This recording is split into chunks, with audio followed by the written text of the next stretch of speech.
Okay, y'all, so this is my take on the giant ring pop. Um, I couldn't find a floral, what is it called? The floral wreath. So I used a pool noodle.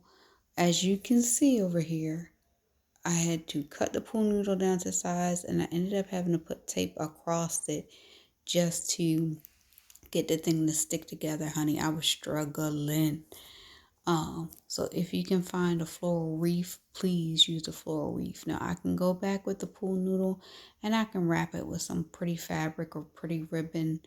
Not really sure what I'm going to do with it yet, but that wreath seems to be one of the key players.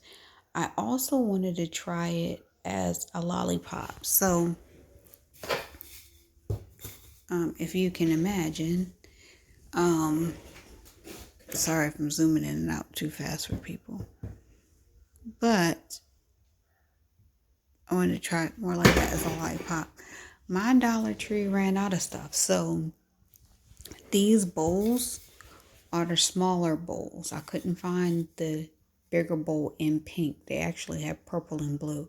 So I think I'm going to try this again and we'll see what happens.